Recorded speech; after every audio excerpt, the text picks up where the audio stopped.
Hello, guys.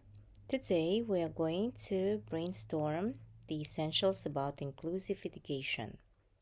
Well, inclusive education is about embracing all, making a commitment to do whatever it takes to provide each student in the community and each citizen in a democracy and an inalienable right to belong, not to be excluded.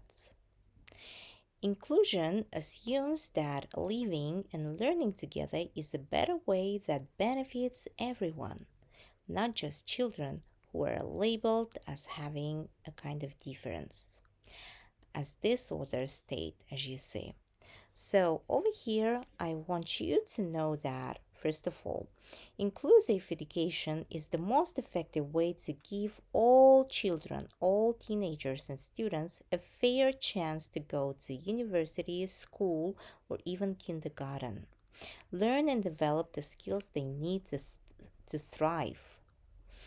Well, inclusive education means all teenagers, students, and children in the same classrooms, in the same schools or universities or kindergartens. It means real learning opportunities for groups who have traditionally been excluded, not only children with disabilities, but speakers of minority languages too. So, what actually, one more time, does it mean? When inclusive education is fully embraced, we abandon the idea that children have to become normal in order to contribute to the world. Instead, we search for and nourish the gifts that are inherent in all people.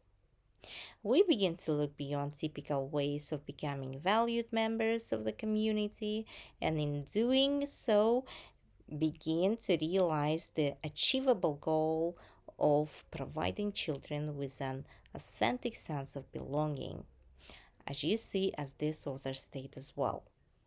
Well, inclusive system value, this is actually the value, right? The unique contributions students of all backgrounds bring to the classroom and allow, I don't know, just diverse groups to grow side by side. Okay, so first of all, inclusive education allows students, again, of all backgrounds to learn and grow side by side. Even they are different, even they are not alike to each other or something else. So, over here, first of all, one more time, let's just define what is inclusive education.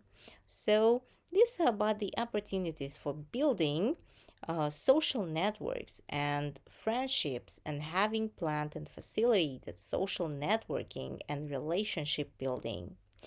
So, instruction in schools and in the community. So students are active participants and learn from each other. Of course, learning, helping, and supporting these are factors that actually really work, especially in an inclusive education. Zero exclusion, an ongoing process. Well, at universities or at the schools, well, teachers, of course, must be trained, first of all, guys. You need to understand that. And students must receive, right? First of all, receive accessibility learning materials, all the accessible things that they actually are required to have. So, and of course, just in order to achieve all of these goals, institutions, any kind of schools or kindergartens might be well facilitated. Well, the next thing, there are some principles of effective inclusion. So, diversity.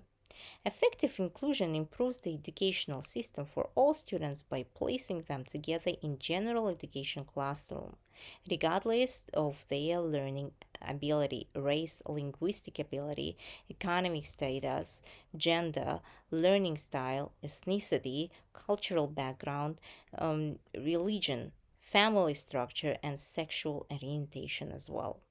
So, individual needs, of course, this one also is a kind of principle.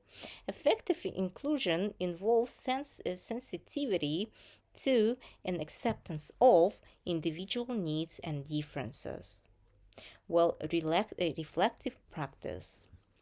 Effective inclusion requires reflective educators to modify their attitudes, teaching and classroom management practices, and curricula to accommodate individual needs and collaboration as well.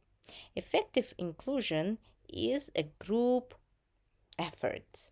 It involves collaboration among educators, other professionals, students as well, families, and community agencies.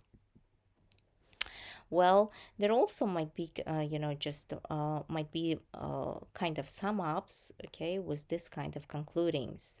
Well, first of all, personal development. Inclusive education promotes the personal development of each student, regardless of his or her specific needs and abilities. In this environment, children can learn from each other and develop an understanding and respect for differences. Equal opportunities. Well, as you see, inclusive education ensures equal educational opportunities for all children, including those who have some special needs, such as children with disabilities or special needs or some other special needs. So, this helps reduce social inequality and discrimination in education. Social inclusion. Inclusive education promotes social inclusion and contributes to a more tolerant society where people respect and value diversity. However, it should be noted that implementing inclusive education may pose challenges and require additional resources and trainings, of course, some professional trainings for educators. Well, these are the basics that you need to know about inclusive education. So, my suggestion for you guys is about contributing. Well, try to support and contribute your mates. Try to understand them, try to support them, try to make try to be the kind of helping hand for themselves because they need that. And of course, if you feel yourself a kind of part of inclusion, of course you may contribute as well as you can and as much as you can as well. So thank you so much, and don't forget to again submit all the requirements about your assignments, okay? So thank you and see you next time. Bye bye.